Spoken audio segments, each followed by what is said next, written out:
रहेगा Pestalozzi. Pestalozzi के शिष्य कौन थे? Friedrich Froebel. कौन थे? फ्रेडरिक फ्रोबेल थे। फ्रेडरिक फ्रोबेल, और ये भी 18वीं शताब्दी बोलेंगे हम। कहां के थे? इनके नाम से आप आइडिया लगाया करो। हम जब ट्रेनिंग करते थे उसकी इंस्पेक्टर की जयपुर में, तो हम एक साथ रहते थे, करीब हमारा बहुत बड़ा बैच था 280। तो उसमें पूरे बाहर के भी कुछ लोग थे, बाहर के कम थे, बाकी राजस्थान के हर जिले से थे। कोई बाड़मेर से, कोई बीकानेर से, कोई जालोर से, कोई कोटा से, कोई झालावाड़ से, कोई इधर भरतपुर से। हाँ हाँ, तब भी लगते, तब जेनुअन लगते, तब उस झुंझुनू के काफी थे, उसमें झुंझुनू सीकर के जाते। तो सब वहां पे पहली बार हिंदी बोल रहे हैं, है ना, तो सबका एक स्टाइल होता था बोलने का, वो इंटोनेशन और वो सब पता लग जाता ना। तो आज भी कोई अगर हिंदी बोलता है नागौर जोधपुर का, तो मैं बता सकता हूँ कि ये आप नागौर के हो, आप जोधपुर के हो। आप भरतपुर के लोग अलग हिंदी बोलते हैं, बोलते हैं कि नहीं बोलते? बाड़मेर वालों की हिंदी अलग होती है, बोलते सब हिंदी है, लेकिन उनका जो प्रोनाउंसिएशन है वो उस वहां का पता लग जाता है। लगता है कि नहीं? चोमू के लोग हिंदी बोलेंगे तो अलग बोलेंगे। तो वो ये सारी बातें हम करेंगे बाद में, जब टॉपिक्स आएंगे ना साइकोलॉजी में, तो आपको सब बताएंगे एकदम, मतलब वो हो जाएगा आपका, हर बात दिल में बैठ जाएगी। तो क्या बोल रहा था मैं, ये बात, हाँ यस, आपको कुछ पढ़ोगे आप, तो आपको फ्रेडरिक, जैसे एक नाम आएगा इसमें विलहम प्रेयर, तो विलहम पढ़ के आपको विलहम वुंड की याद आ जाएगी, है ना। तो वहां पे विलहम होता है।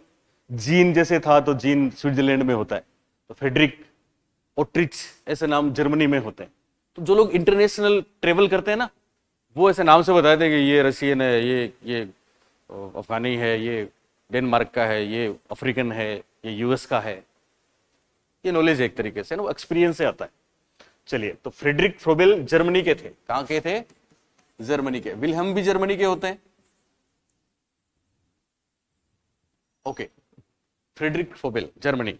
एक तो ये किसके शिष्य थे, प्रभावित थे? पेस्टालोजी के शिष्य थे। इन्होंने बहुत से काम किए, तो पेस्टालोजी के शिष्य लिखा सबने। गाड़ी में म्यूजिक होता है ना, आप गाड़ी चलाते हो, एकदम स्लो म्यूजिक है तो आपकी स्पीड रहती है स्लो, फास्ट म्यूजिक है तो आपकी स्पीड भी क्या हो जाती है। तो कम बच्चे होते हैं तो हमारी स्पीड बढ़ाने की ही रहती है। जैसे जैसे भरता जाता है, जैसे जैसे ज्यादा होते जाते हैं, तो स्पीड भी वैसी होती है, उतना चार्जअप होता है, टीचर सामने खड़ा होता है। मैं मेरी 700 की क्लास में पढ़ाता हूँ, तो मेरे मेरे अलग ही रहते हैं खेल, और 13 बच्चों की क्लास में अलग ही खेल होता है। ओके, पर जो भी है, आपको तो सिलेक्शन से मतलब है ना। हाँ, तो आपको एक एक लफ्ज हम वो दे रहे हैं जो एकदम तराशा हुआ है, तराशा हुआ, जिसके लिए तरसता है पूरा हिंदुस्तान, आपको मिल रहा है, और जबरदस्ती दे रहे हैं, उठा उठा के, उठो प्रियंका, आप उठो। ओके, बताओ, बोलो। आपने, आपका मैं देख रहा था, अच्छा बोली थी आप उस दिन, है ना? आपने बोला था ना चैनल, आपने थी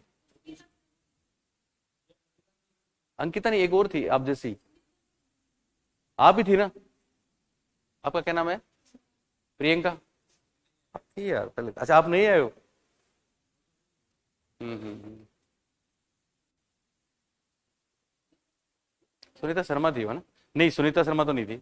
सुनीता और अंकिता दोनों साथ थे। सुनीता नहीं थी, वो तो मेरे पास है अभी, मैं दिखा सकता हूँ आपको, दूसरे दिन वाली टेस्ट सीरीज में था उनका, देखना कौन है वो। सेम आप वाला जो पहले वाला ना, वो डाला नहीं, अभी डालेंगे उसको एक दो दिन में। उसमें आप भी आओगी, गरिमा, तुम भी आओगी? नहीं, तुम नहीं हो। इधर वो कोमल आप थी ना? अच्छा, वो भी अलग, यहाँ दोनों दोनों थी वो। तुम थे तो पहले दिन, तुम नहीं, धर्माराम था पहले दिन, हाँ। आप वाला धर्माराम, आप वाला मक्की है शायद, है ना? चलो तुम देखते रहो, मेरे को बताओ। उन्होंने बोला था, एक गलत बात बोली थी, उन्होंने बोला था कि मानवतावादी मानवीय संबंधों की बात करते हैं। फिर मैंने टोका, मैंने कहा मानवीय संबंधों की बात नहीं करते, मानवीय विशेषताओं की बात करते हैं। नहीं थी पक्का, और ही थी कोई। ओके, चलो इस पे आओ, ठीक है, बाद में देखना उसको।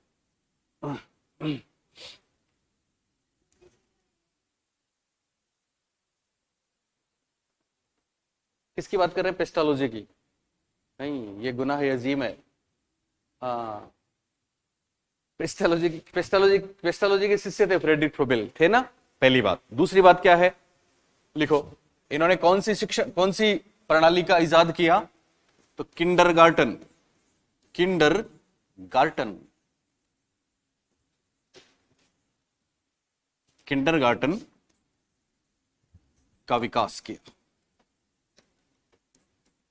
अब वो लिखने की जरूरत नहीं है कि किंडरगार्टन का मतलब क्या है।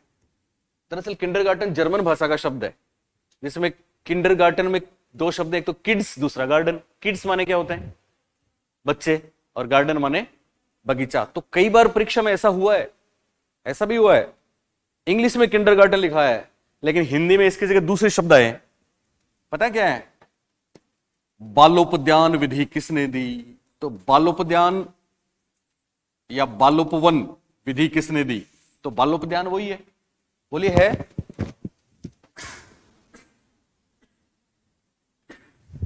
बालोपद्यान विधि या बाल उपवन विधि, नहीं बालोपद्यान था उसमें, हिंदी के हिसाब से बालोद्यान होना चाहिए पर है उसमें पे है।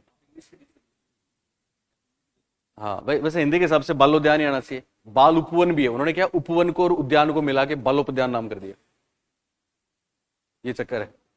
तो बालोपद्यान विधि किसने दी? फ्रोबेल ने। बाल उपवन विधि किसने दी? फ्रोबेल ने। किंडरगार्टन किसने दी? फ्रोबेल ने। और फ्रोबेल किंडरगार्टन विधि में बात करते हैं बच्चों के बगीचे की, बच्चों के बाग की। यहां एक सवाल और बनता है, मारिया मोंटेसरी अपने स्कूल को नाम देती है चाइल्ड्स हाउस। क्या बोलती है? चाइल्ड हाउस, बच्चों का घर। क्या बोलती है? बच्चों का घर। और ये बोलते हैं स्कूल को बच्चों का बगीचा। ये खास बात है। तो यहां पे ये भी लिख सकते हो आप, लिखना ही है, लिख सकते हो नहीं, बच्चों का उद्यान। उद्यान बगीचा एक ही बात होती है, पता है ना आपको? तो बच्चों का उद्यान। एक इन्होंने क्या किया, पहली बार इन्होंने प्लेवे मेथड का उपयोग किया। तो खेल विधि के जनक, ये खेल विधि के क्या हैं? जनक हैं। हालांकि यहां पे एक सवाल और आता है, खेल विधि के आधुनिक जनक कौन है? कुक है ना, तो आधुनिक कुक है। हाँ, हेनरी कोल्डवेल कुक है आधुनिक। खेल प्लेवे मेथड, खेल विधि को इंग्लिश में क्या बोलते हैं? Playway method. और आधुनिक कौन है? तो आ जाएगा कोल्डवेल कुक। कुक आपको पता है, कैप्टन रहे ना कुक इंग्लिश टीम के, एलिस्टर कुक रहे ना? यस। हाँ, तो ये नामों से आप दोस्ती करना सीख जाओ, आधा काम हो जाएगा परीक्षा में। तो आधुनिक कुक हैं। खेल विधि को इंग्लिश में प्लेवे मेथड भी बोलते हैं। तो परीक्षा में ऐसा भी आया, प्लेवे मेथड किसने दिया? तो प्लेवे मेथड के जनक। इनकी बहुत सी बातें हैं जो परीक्षा में आई है, जो भी आई है मैं सारी लिखा रहा हूं आपको एक साथ। ये प्लेवे मेथड के जनक हैं, बालोपद्यान विधि, बच्चों का उद्यान, खेल विधि के जनक, आधुनिक जनक कुक हैं, प्लेवे मेथड के जनक हैं। बोलिए यहां तक कोई प्रॉब्लम?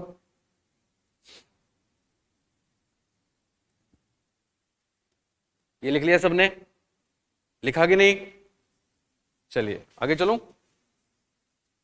इनके बारे में एक बात और है, इनकी जो किंडरगार्टन विधि है, आप सुन रहे हो ना मेरी बात, वो 3 चीजों पे आधारित है। यह भी पूछा गया परीक्षा, बताओ किंडरगार्टन कौन सी 3 बातों पर आधारित है?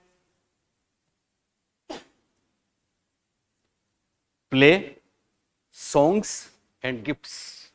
3 चीजों पे आधारित है। इनका प्रसिद्ध सॉन्ग आपने नहीं सुना, हम्पटी डम्पटी सेट होने वाल?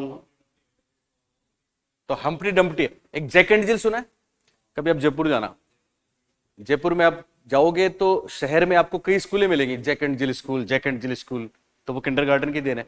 एलकेजी यूकेजी जानते हो ना सब लोग? एलकेजी का पूरा नाम लोअर किंडरगार्टन, यूकेजी अपर किंडरगार्टन। तो ये भी महत्वपूर्ण है। क्या है वो बात? इनकी जो शिक्षा प्रणाली थी किंडरगार्टन, ये पूछा गया परीक्षा में, याद रखना। इवन कितने गिफ्ट हैं ये भी पूछा गया। किंडरगार्टन, हाँ, खेल, गीत एवं गिफ्ट को क्या बोलेंगे? उपहार पर आधारित।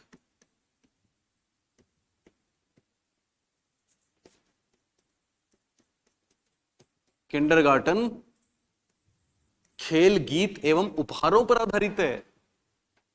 ये एक और खास बात। इनके प्रसिद्ध गीत जैक एंड जिल आ चुका है परीक्षा में बच्चों। हम्पटी डम्पटी, हाँ इमेज आते थे ना।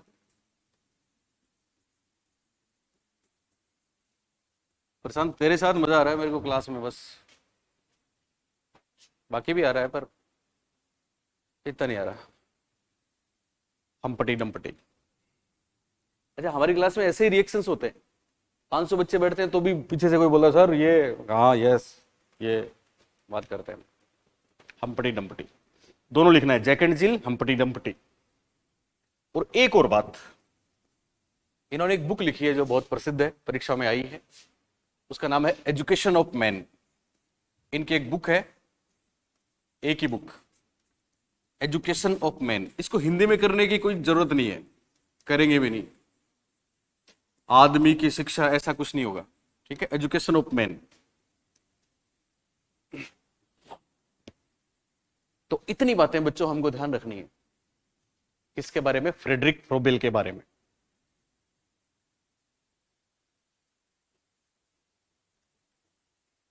लिखा सबने? कहां के थे फ्रेडरिक फ्रोबेल? जर्मनी के। कौन सी शताब्दी में थे? 18वीं में। किसके शिष्य थे? पेस्टोलॉजी के। कौन सी विधि दी? किंडरगार्टन। किंडरगार्टन क्या था? बच्चों का उद्यान। साथ में इसको कौन सी विधि बोलते हैं? खेल विधि। इंग्लिश में कौन सा मेथड? बोलो, प्लेवे मेथड। कौन सा मेथड? Playway method. और एक खास बात, इसमें 3 चीजें होती हैं, एक तो खेल, दूसरा गीत और तीसरा उपहार। इन तीनों पर आधारित है। और खास बात, इनके जैक एंड जिल और हम्पटी डम्पटी प्रसिद्ध सॉन्ग हैं। और इनकी एक बुक है जिसका नाम क्या है? Education of man. हमने सबसे पहले किसके बारे में पढ़ा? कोमिनियस। किसके बारे में? कोमिनियस, जिनका एक ग्रंथ था, उसका नाम बताओ। और डाइडेक्टिक याद नहीं रहता, डिटेक्टिव याद रख लेना। जासूस याद रह जाएगा, स्पाइस।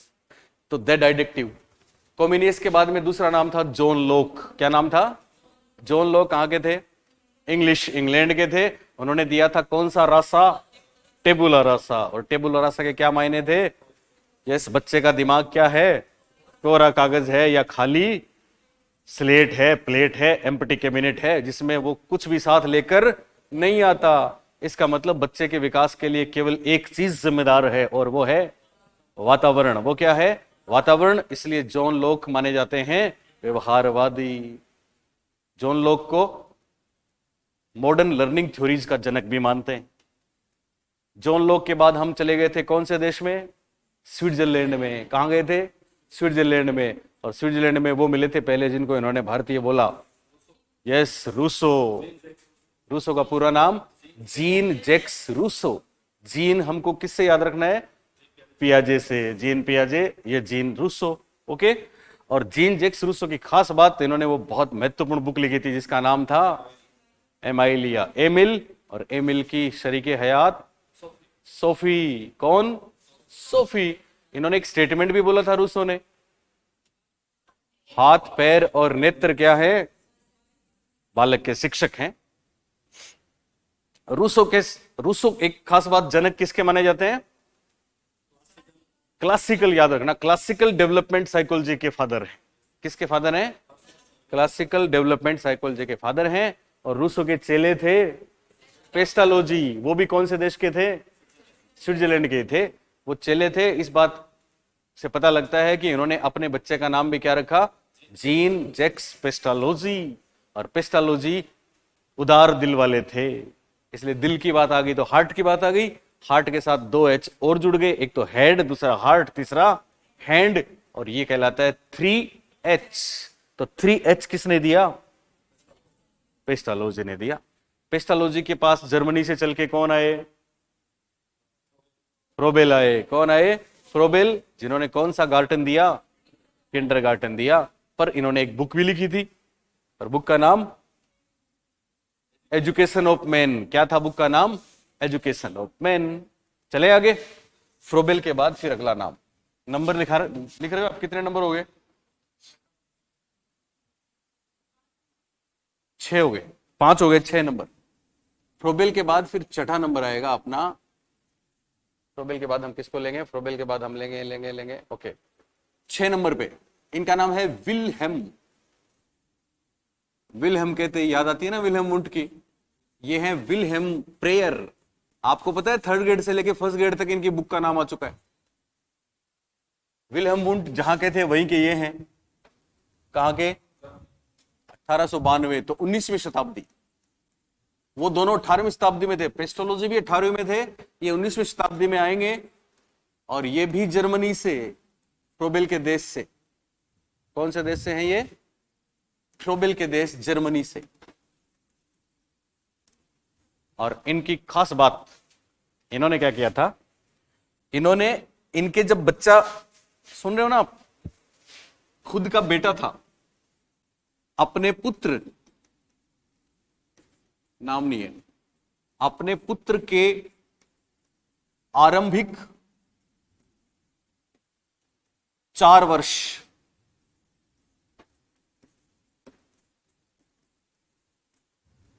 अपने पुत्र की करो, अपने पुत्र की आरंभिक 4 वर्षों तक स्टडी की। और फिर इनकी एक बहुत प्रसिद्ध बुक आई जिसको इन्होंने लिखा, और ये बुक बहुत प्रसिद्ध रही, जिसका नाम माइंड ऑफ द चाइल्ड है। Mind of the child. यह बुक आई थी 1882 में। बस इनके बारे में एक ही बात, mind of the child book किसकी है? प्रेयर की है साहब। तो विल्हेम प्रेयर ने बुक लिखी, mind of the child. Mind of the child. बस इतना ध्यान रखना है, केवल एक बात। लिख दिया? प्रेयर के बाद में फिर नेक्स्ट, और इस बार नाम आएगा स्टेनली होल। स्टेनले होल भी इनको बोलते हैं, स्टेनली होल भी बोलते हैं। इनका तो खूब सुना होगा आपने, 19वीं शताब्दी की बात है। और ये कहां के? बोलो। Yes, USA.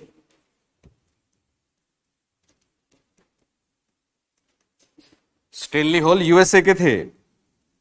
इन्होंने कमाल के काम किए, कमाल के। एक तो जहां से हम साइकोलॉजी पढ़ते हैं, साइकोलॉजी का तमाम कंटेंट आता है अमेरिकन साइकोलॉजिकल एसोसिएशन से, जिसको शॉर्ट में बोलते हैं एपीए। क्या बोलते हैं? APA, American psychological association. ये उसके पहले प्रेसिडेंट थे। ये दुनिया के पहले साइकोलॉजी में पीएचडी करने वाले आदमी भी थे।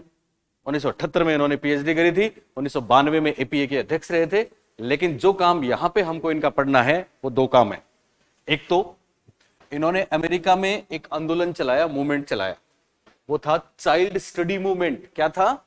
Child study movement. तो बाल अध्ययन आंदोलन, बाल अध्ययन आंदोलन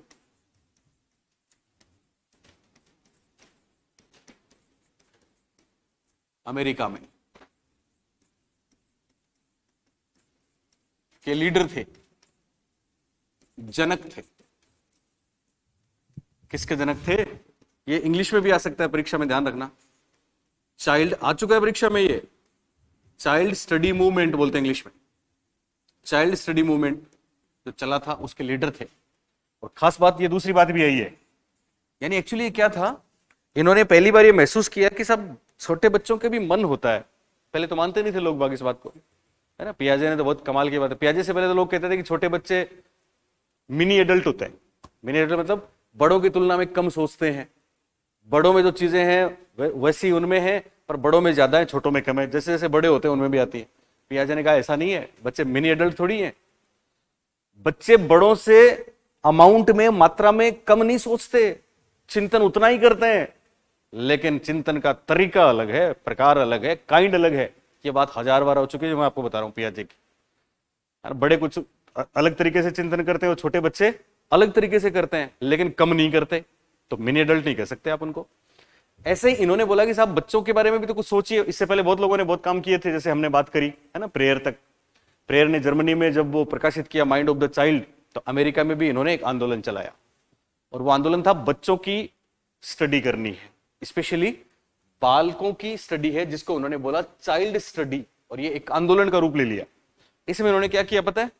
इन्होंने क्वेश्चनेयर के माध्यम, क्वेश्चनेयर समझते हो, क्वेश्चनेयर बोलते प्रश्नावली को, यस, इन्होंने प्रश्नावलियां भेजी। जैसे अपने आंदोलन चलता ना, जनगणना होती है जैसे, तो हर घर में जनगणना की प्रश्नावली जाती है ना, टीचर्स आते हैं, आप पूछते हो, हर स्कूल में जाती है। तो ऐसे आंदोलन, जैसे बिने का आंदोलन चला था फ्रांस में 1905 में कि साहब बुद्धि परीक्षण, तो जगह जगह हर घर में भेजा ना उन्होंने, 3 वर्ष के बच्चों को ये जवाब देने, 4 वर्ष को ये देने, 5 वर्ष को ये देने। ऐसे ही इन्होंने हर जगह अमेरिका में, हर स्कूल में, वहां पे अनाथालय बहुत होते हैं, उनमें, पब्लिक प्लेसेस पे, रेलवे स्टेशन पे, एयरपोर्ट पे, सब जगह उन्होंने प्रश्नावलियां भेजी कि बच्चों से भरवाओ ये पेपर। तो एक आंदोलन बन गया साहब, जैसे अपने यहाँ आंदोलन चला है स्वच्छ भारत मिशन, आंदोलन चल गया, स्वच्छ भारत मिशन बना ना, तो वैसे ही आंदोलन चलाया, तो बहुत प्रसिद्ध हुआ ये। इसमें उन्होंने जिस टेक्निक का इस्तेमाल किया वो है प्रश्नावली। ये परीक्षा में प्रश्न आ चुका है। प्रश्नावली के जनक कौन है? तो हमको बोलना है वुडवर्थ। क्या बोलना है? वुडवर्थ। प्रश्नोत्तर विधि के जनक कौन है? तो हमको बोलना है सुकरात। लेकिन बालकों के अध्ययन के लिए पहली बार जिन्होंने प्रश्नावली का प्रयोग किया वो कौन है? यस, वो स्टैनली होल है। तो ये बात भी लिखनी है 2 नंबर पे आपको। बाल अध्ययन में, यानी बच्चों की जो स्टडी थी, अध्ययन में सर्वप्रथम प्रश्नावली का प्रयोग, बाल अध्ययन में सर्वप्रथम किसका प्रयोग? प्रश्नावली का प्रयोग।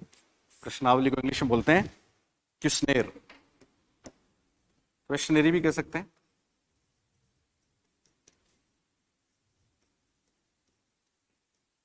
तो पहली बार क्वेश्चनेयर का प्रयोग किसने किया बालकों के अध्ययन के लिए? तो हम बोलेंगे स्टैनली हॉल ने। और एक इन्होंने 2 चीजें हुई। एक तो ये बाल आंदोलन के जनक इसलिए माने गए कि 1883 में इनकी एक बुक आई थी जिसका नाम है, इस कारण से इनको चाइल्ड स्टडी का जनक बता दिया गया। और ये बुक थी इनकी कंटेंट्स, ऐसे लिख लो आप, contents of the contents of children's mind, यानी बच्चों के दिमाग में क्या भरा है। ये बुक आई थी उसके ठीक 1 साल बाद, प्रेयर वाली के 1883 में। The contents of children's mind, ध्यान रखना, आ चुका है परीक्षा में। The contents of children's mind Stanley Hall की बुक है जो 1883 में आई थी। और एक सबसे महत्वपूर्ण काम इनका बाकी है,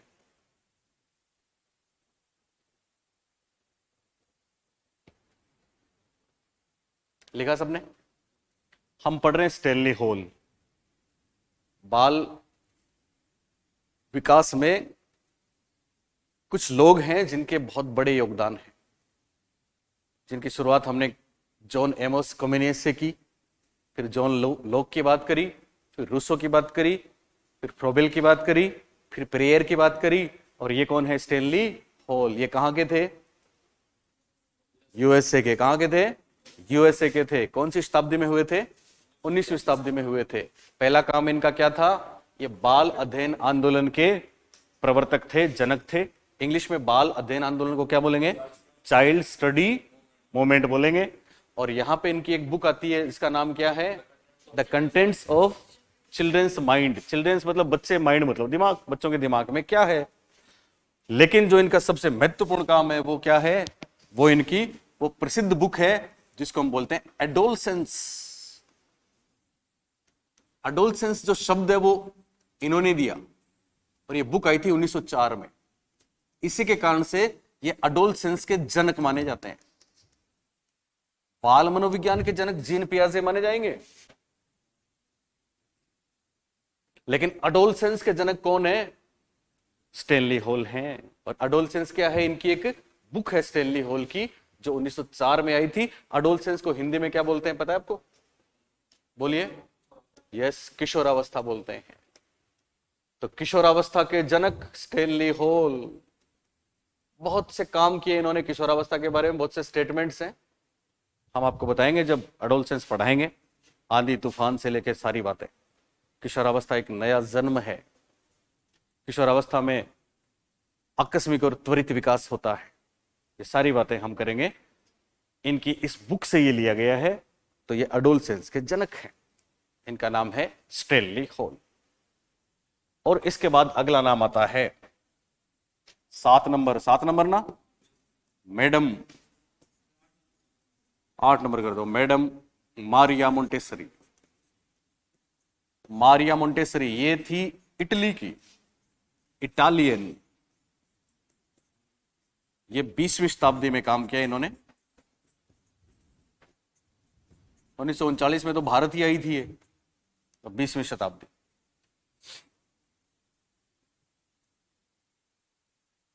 इन्होंने क्या किया, इनकी जो प्रणाली थी शिक्षण, उसको बोलते हैं मोंटेसरी शिक्षण प्रणाली। मोंटेसरी शिक्षण प्रणाली ये दिया। मोंटेसरी शिक्षण प्रणाली दी इन्होंने। मोंटेसरी शिक्षण प्रणाली जिसमें महत्वपूर्ण माना था ज्ञानेंद्रियों को, ज्ञानेंद्रियों सेंसेस तथा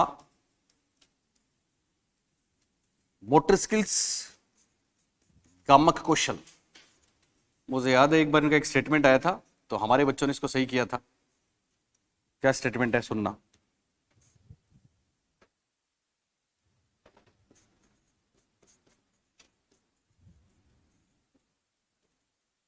इन्होंने बोला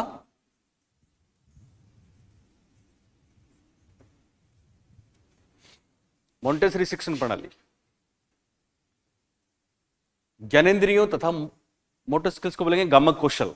गामक कौशल को महत्वपूर्ण माना। तो इनका एक स्टेटमेंट तो मैं आपको बता ही चुका हूं।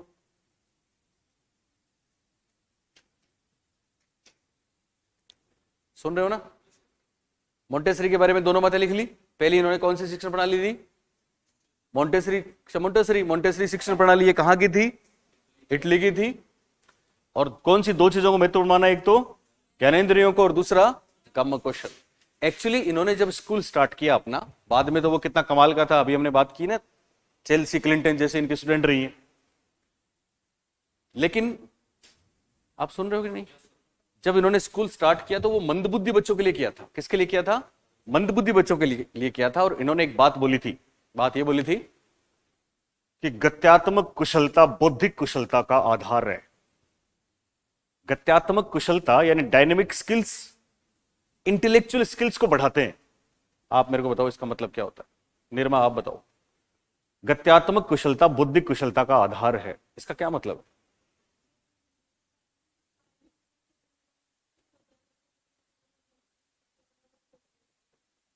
हाँ, दरअसल गत्यात्मक कुशलता लंबा चौड़ा होने से नहीं है।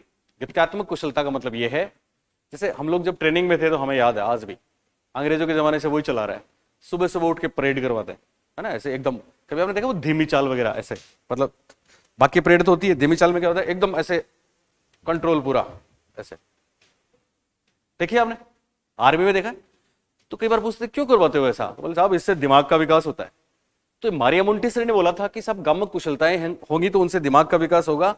और चूंकि ये मंदबुद्धि बच्चों के लिए स्कूल स्टार्ट किया था इन्होंने, तो इनके स्कूल में क्या होता है, इनके स्कूल में बच्चों से वो आपने देखा कंट्रोल ऑफ पेन सिखाया जाता है, पेन पर नियंत्रण। ऐसे रंग शुरू में रंग भरवाए जाते हैं कि इस रेखा से इधर भी नहीं जाना, इधर भी नहीं जाना। ऐसे बोला अच्छी हैंडराइटिंग लिखोगे तो फिर आपके दिमाग का विकास होगा, है ना। ये अजीब सी बात है, आधुनिक मनोवैज्ञानिक इसको हो सकता नहीं माने, लेकिन उन्होंने बोला था कि गत्यात्मक कुशलता से बौद्धिक कुशलता होगी। तो इनके स्कूल में क्या होता है, बच्चों को ऐसे जब जाते हैं इंटर होते हैं तो ऐसे ABCD ऐसे लिखे हुए हैं, सुन रहे हो ना, तो ऐसे उनको बच्चों को जाते हुए सब ऐसे उसमें जो लिखा हुआ है उसमें वो अपने हाथ से ऐसे करते थे, ए ऐसे ऐसे हवा में करते थे, ए पूरा कंट्रोल। धीमी चाल थी ना अभी, वैसे ये पूरा कंट्रोल करते थे। इस आधार पे उन्होंने बोला कि साहब बुद्धि का विकास होगा अगर हम मोटर स्किल्स को कंट्रोल कर लें। किसको कंट्रोल करें? मोटर स्किल्स को कंट्रोल करें। बाद में जाके अपने हार्वर्ड गार्डनर साहब ने उसके लिए एक नाम दिया था बोडिली कानेस्थेटिक। बोडिली कानेस्थेटिक जो टर्म आई थी वो हार्वर्ड गार्डनर ने बुद्धि में दी थी, पर इन्होंने उस समय ही कहा था कि साहब गत्यात्मक कुशलता बौद्धिक कुशलता का आधार है। ये भारत भी आई थी, पिलानी में बीपीएस स्कूल में आई थी, जिसको इन्होंने डिजाइन किया था। ये थी मारिया मोंटेसरी। और फाइनली आखिरी है जीन पियाजे। तो जीन पियाजे के बारे में डिटेल में हम पढ़ेंगे बाद में, अभी आप केवल इतना सा देख लें। जीन पियाजे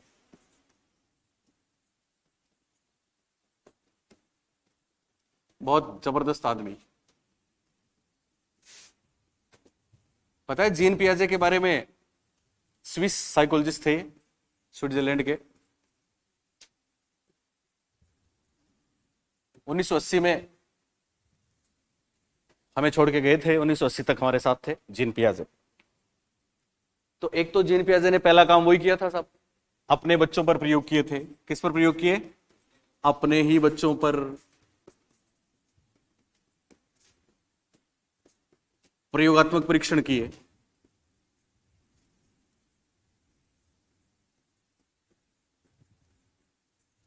बच्चे थे इनके 3, जैकलिन, लोरेंट, इनके नाम आए परीक्षा में, पता है क्या आपको? वे Lucien, Lucian both are correct. Jean पियाजे पे मेरा पूरा वीडियो है, एक घर जाके अगर देखना चाहिए तो उसको देखना, मजा आ जाएगा। संज्ञानात्मक विकास दिया इन्होंने, अपने बच्चों पर प्रयोगात्मक परीक्षण किए, और इनका जो सिद्धांत है, इन्होंने जो योगदान दिया वो संज्ञानात्मक विकास का सिद्धांत है। तो जीन पियाजे याद रखना विकासात्मक मनोविज्ञान के जनक भी हैं। विकासात्मक मनोविज्ञान, बाल मनोविज्ञान और संज्ञानात्मक विकास। मनोविज्ञान विकास दोनों को समान अर्थों में लिया जाता है। इनके ये जनक हैं साहब, जनक। अगर आपको बोले कि सबसे जीनियस आदमी आप किसको मानते हो, तो साइंस के बच्चे तो किसको मानेंगे? निश्चित रूप से अल्बर्ट आइंस्टाइन को मानेंगे ना। तो अल्बर्ट आइंस्टाइन ने एक बार बोला था कि जीन पियाजे से जीनियस इस धरती पर दूसरा कोई व्यक्ति पैदा नहीं हुआ। आप सोच सकते हैं कितने जीनियस है भाई। एक जीनियस जिनको जीनियस बताए तो कोई तो बात होगी, और वाकई जीनियस थे। 11 साल की उम्र में तो स्पेरो पे पोस्टमार्टम कर दिया था इन्होंने। इन्होंने 60 से अधिक किताबें लिखी थी। जीन पियाजे फिलोसोफर थे, दार्शनिक। जीन पियाजे एपिस्टोमोलॉजिस्ट थे। एपिस्टोमोलॉजिस्ट का मतलब होता है ज्ञान की मीमांसा करने वाला, कि ज्ञान क्या है, नॉलेज क्या है।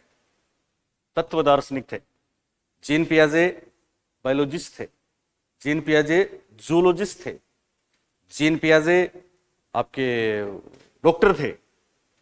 जाने कितनी इनमें क्वालिटीज थी, वो सारी बातें हम करेंगे, और इनका संज्ञानात्मक विकास का बेहतरीन मॉडल भी आपको पढ़ाएंगे, पर वो करेंगे बाद में। अभी आज की क्लास में हमने अब तक जो जाना, अब ठीक हो ना सब लोग? बेहोश तो नहीं हुए? हमारे एक गुरुजी कहते थे कि साहब जिसमें बच्चे एक्टिवली पार्टिसिपेट नहीं करते है ना, तो आपने एनसीएफ पढ़ा है? एनसीएफ 2005, एनसीएफ 2005 के चेयरपर्सन कौन? प्रोफेसर यशपाल। तो प्रोफेसर यशपाल कहते हैं, वो गेस्टाल्टवाद को फॉलो करते हैं, निर्मितवाद को फॉलो करता है आपका एनसीएफ 2005। वो कहते हैं कि दरअसल क्या है, गेस्टाल्टवाद में हमने देखा ना कि सब समग्र इंपॉर्टेंट होता है कि नहीं होता? तो उन्होंने कहा कि साहब ज्ञान एज ए होल है, नॉलेज, पर हमने क्या किया, अपनी सुविधा के हिसाब से उसको अलग अलग विषयों में बांट दिया। इंग्लिश, गणित, मैथ्स जो भी है बोलिए बांटा, और उन अलग अलग विषयों के बीच में हमने दीवारें खड़ी कर दी। क्या खड़ी कर दी? दीवारें। और वो दीवारें इतनी ऊंची हैं कि ना तो इधर से इधर आ सकते हैं, ना उनमें कोई खिड़की है, ना कोई झरोखा है। तो इससे क्या होता है, बच्चों का परसेप्शन नहीं होता। और होता क्या है स्कूलों में कि साहब इंग्लिश के गुरुजी आ गए, इंग्लिश पढ़ा के चले गए, फिर मैथ्स वाले आ गए। तो उन्होंने बोला कि साहब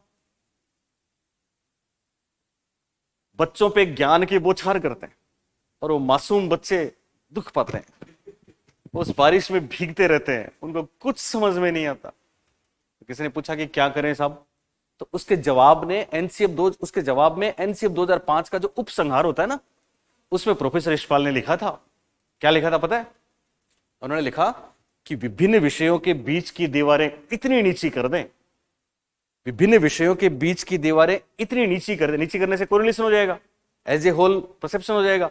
विभिन्न विषयों के बीच की दीवारें इतनी नीची कर दें कि बालकों को समझने से जो खुशी हासिल होगी वो उनके चेहरे पे ठीक उसी तरह से चमकेगी, या उनका चेहरा उसी तरह से खिल उठेगा जैसे कि कोहलर का सुल्तान। ये उपसंहार बोला था उन्होंने, आपको कोहलर में पढ़ाएंगे। तो वो एक उनका और शानदार था कि पता है क्या था, मैं मेरे स्कूल में था, मैं आपको बताऊं, और मेरे पास एक आदेश आया, मानव संसाधन विकास मंत्रालय था तब, प्रकाश जावड़ेकर केंद्र में मंत्री थे, तो उनके आदेश से एक फिर राजस्थान में निदेशालय में आया, और निदेशालय में हर स्कूल में आदेश भेजा। जैसे आपको पता है अभी हमारे स्कूल में क्या चल रहा है, आप जिस गांव के हो, आपकी पंचायत में क्या क्या चल रहा है, शहरी ग्रामीण ओलंपिक 2023 चल रहे हैं ना, कितनी टी शर्ट आई हैं, गहलोत साहब का इधर लिखा हुआ है ना, तो हमारे स्कूल में भी 800 टी शर्ट आई है। तो कल मैं इसलिए नहीं आ पाया कि वो पूरे गाँव के बड़े लोग 50 साल 60 साल के महिलाएं पुरुष सब थे, स्कूल वाले बच्चे भी थे, तो फुटबॉल रस्साकसी वॉलीबॉल क्रिकेट सब चल रहा था, तो कल हम अभी क्लास भी नहीं ले पाए थे इस चक्कर में। आज तो छुट्टी है, सुन रहे हो ना मेरी बात? तो ऐसा होता है, तो सब पूरा प्रशासन लगा हुआ है, सब स्कूल के सब लगे हुए, स्कूल ही आयोजन कर रही है उसका, हम लोग आयोजन कर रहे हैं हमारी पंचायत में जो है। तो आपके गांव में भी आप जाओ तो आपका नाम हो सकता है, उन्होंने लिख दिया हो, क्योंकि रजिस्ट्रेशन सबके लिखे हैं उन्होंने, चाहे आपने स्वीकृति दी कि नहीं दी, तो आप उनको फोन करके आपके स्कूल के प्रिंसिपल को बोलना कि मेरी टी शर्ट भिजवाओ, तो तुरंत भिजवा देंगे आपके, है ना, आपके पास टी शर्ट आ जाएगी, अच्छी टी शर्ट है वो। तो ऐसे चलता है। तो मैं मेरी स्कूल में था, नागौर में था, कुचामन के पास, तो मेरे पास एक आदेश आया, हालांकि मैं तो उससे पहले बच्चों को पढ़ा चुका था, और जाने कितने ऐसे टीचर लगे हुए थे जो मेरी इस बात को जानते थे, क्योंकि एनसीएफ में तब से पढ़ा रहा था जब से, अभी एनसीएफ 2022 आपका 23-24 जो आने वाला है उसको पढ़ा रहे हैं सब लोग, एनईपी 2020 पढ़ा ही रहे हैं, हम पढ़ा रहे हैं ना, तो वो तो जानते थे। लेकिन जब स्कूल में आदेश आया तो सब लोग बोले यार ये क्या आदेश है, और बाकायदा उसमें लिखा था कि स्कूल संस्था प्रधान अपने सभी टीचर्स को इकट्ठा करेंगे, सभी बच्चों को सामने बैठाएंगे, और कल पुलिस वाले भी लगभग हर स्कूल में कॉलेज में गए थे, आपने देखा होगा फोटो, कि सब साइबर क्राइम के बारे में सबको बता रहे हैं, बच्चों ध्यान रखना, मोबाइल ऐसे करें, मोबाइल का यूज नहीं करें, कोई लिंक आए तो उसको ऐसा नहीं करें। कई जगह ऐसा हुआ था ना, स्कूलों में हुआ है, आपके घर में कोई टीचर है, मम्मी वगैरह, पूछना उनसे, ऐसा हुआ है। तो जब भी कोई ऐसी बात होती है तो बच्चे सहम जाते हैं, बच्चों के पास सबके पास सूचना गई कि आज एक खास बात है, सबको असेंबली में जाना है, इकट्ठा होना है ना, एक आदेश आ रहा है और उसको सबका पालन कर रहे हैं, तो बच्चे डर गए, पता नहीं क्या आदेश आ रहा है, क्योंकि छुट्टी होती है तो आदेश तो वैसे क्लास में देते हैं। तो सब बच्चे आके बैठ गए एकदम चुपचाप, सब टीचर्स बैठ गए, सबका आना जरूरी था, उसकी वीडियोग्राफी होनी है, भेजना है कि हर संस्था प्रधान ने यह आदेश बच्चों को सुनाया कि नहीं सुनाया, और शिक्षकों को सुनाया कि नहीं सुनाया। सब लोग बैठे थे, आदेश पढ़ना था। पता है क्या आदेश था? वो आदेश था केंद्रीय मानव संसाधन विकास मंत्री का, कि इसका अक्षर से पालन होना चाहिए, और वो एनसीएफ 2005 के प्रोफेसर यशपाल ने लिखा था। आदेश क्या था सुनना, कि बच्चों, अब कैसा लगेगा कि हेडमास्टर प्रिंसिपल बोलेगा कि बच्चों आज के बाद आपको ये करना है, टीचर्स को आज के बाद ये करना है, ओके साहब करेंगे। आदेश सुनाया, बच्चों कभी धूप में निकलो, बच्चों कभी धूप में निकलो, कभी बारिश में नहाकर तो देखो, जिंदगी क्या है किताबों को हटाकर तो देखो। दरअसल ये आदेश था एनसीएफ 2005 का। मेरी बात आपको समझ आ रही है? यानी एनसीएफ 2005 किताबों को हटा के बच्चों को जिंदगी से जोड़ता है। तो ये बातें अक्सर होती रहती हैं, इनोवेटिव। और ये हमने जितने लोग पढ़े, ये भी कहीं ना कहीं ये कहते थे साहब हाथ पैर और नेत्र बच्चे के शिक्षक हैं। मतलब बच्चों को अगर ये बातें समझ में हम बता दें, उनको पता लग जाए कि तुम्हारे अंदर ही सब कुछ है, तो फिर पढ़ाई कितनी शानदार होगी। बोलिए होगी कि नहीं होगी? इसके विपरीत जब जैसे पेस्टालॉजी की मैं बात कर रहा था, पेस्टालॉजी जब वहां पे स्विट्जरलैंड में उनका जुनून था, वो अनाथ बच्चों को लेके आते थे, स्कूल बनाते थे, उधार लेते थे। तो एक बार सरकार ने उनको एक स्कूल में अपॉइंट कर दिया कि आप अच्छे टीचर हो, इनोवेशन लाते हो, तो आप एक स्कूल में पढ़ाओ। तो उन्होंने लिखा है कि मैं जब स्कूल गया तो वहां पे स्थिति ये थी कि गुरुजी क्या करते थे, एक हाथ में तो केन होता था उनके, केन का मतलब बहुत बड़ा वो डंडा, केन देखा कि पुलिस वालों के पास, अधिकारियों के पास केन रहता है, तो ऐसा डंडा रहता था, बच्चे सामने बैठे रहते थे, और एक हाथ में इतना मोटा सा ग्रंथ होता था, उस जमाने में वो धार्मिक ग्रंथ होता था, केन होता था। और टीचर कौन होते थे? जो रिटायर्ड आर्मी के आदमी हैं, या किसी ने कोई पशु वसु का बिजनेस किया, उस जमाने में ऐसे बिजनेस होते थे, तो वहां से वो रिटायर हो गए तो उनको टीचर बनाते थे, उनको कुछ नहीं आता था, और वो मासूम बच्चों को उसमें से कुछ भी बोलते थे वो, और बच्चों को वो ऐसे कैसे तोते की तरह रट के सुनाना होता था। अगर कोई नहीं सुना सकता तो उसको वो केन सामने था। तो बच्चे इतना मतलब उनकी जिंदगी बर्बाद थी, तो घर वाले उनको भेजते थे वहां पे। तो उस स्कूल में पेस्टोलॉजी गए तो उन्होंने देखा कि यार ये हालत है। उस जमाने में उन्होंने सोच लिया कि वास्तव में पढ़ाई ये नहीं होती, पढ़ाई तो कोई दूसरी होती है। और तभी हम देख रहे हैं कि कोई तो बच्चों के गार्डन की बात कर रहा है ना। मॉन्टेसरी में एक बात आपको लिखनी थी, जगह है, आप लिखिए वापस। मारिया मोंटेसरी, मोंटेसरी है ना, मोंटेसरी, मोंटेसरी कहां पे है? लास्ट में थी। अच्छा ये रही मारिया मोंटेसरी है ना। यहां पे एक छोटी सी बात लिख लें, जैसे फ्रोबेल ने क्या बोला था स्कूल को?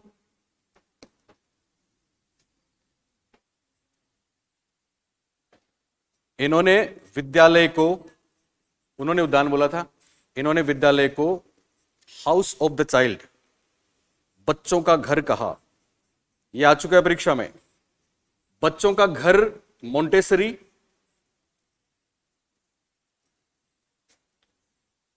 इन्होंने विद्यालय को क्या कहा? बच्चों का घर कहा। और बगीचा तो फ्रोबेल। मेरी बात समझ में आ रही है आपको? तो ये बोरिंग सा लेसन हमने खत्म किया। बोरिंग था क्या? तब बोरिंग भी नहीं था बेटा, तुम बताओ ठीक था? ठीक, इसमें कुछ वो ऑथेंटिक और बेहतरीन बातें थी जो वर्षों की शोध के बाद सामने आती हैं, है ना। तो परीक्षा में बहुत काम आएंगे। अच्छा, कौन नया नया कौन कौन है? हाथ हाथ उठाओ। एक दो, आप भी फर्स्ट डे?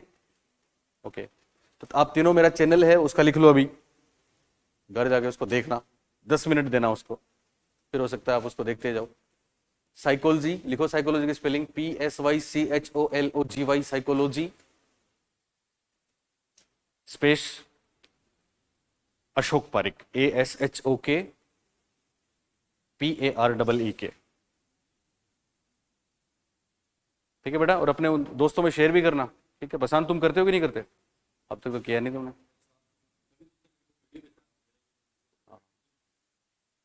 ओके, है ना। अब सुनो, कल मे बी, आज या कल एक दो दिन में मैं, मेरा कोई एडजस्टमेंट हो जाएगा यहाँ का ट्रांसफर का, है ना। तो फिर अपनी क्लासेस मॉर्निंग में करेंगे जब सारे बच्चे बैठेंगे। होता है तब तो, नहीं होता तो ये क्लास तो चलती रहेगी। आप लोगों को मिस नहीं करना है, क्योंकि एक बार मैंने जो चीज़ करा दी वो मैं दोबारा नहीं कराऊंगा, है ना। तो जो मिस कर गए वो कर गए। देखना बाद में, आप 10 दिन बाद में खुद देखोगे भीड़ रहेगी बच्चे के, सब पहले वाला दोबारा कराओ। मैं उनको बोलूंगा नहीं कराऊंगा, क्योंकि वही हमारे ऐप की बात है। जिन लोगों ने हमारा ऐप ले लिया है ना, पहले लिया उन्होंने, फिर कभी बाद में कोई 2 महीने बाद में लेगा तो उसको तो उतना नुकसान होगा ही होगा, बोले होगा ना। ये तो कॉमन सेंस है। अब धर्माराम फिर भी धूप में आता है चल के, तो इसको बेनिफिट मिलेगा ही मिलेगा। हाँ, स्पेशली इस क्लास ले आता है। ओके, थैंक यू बच्चों।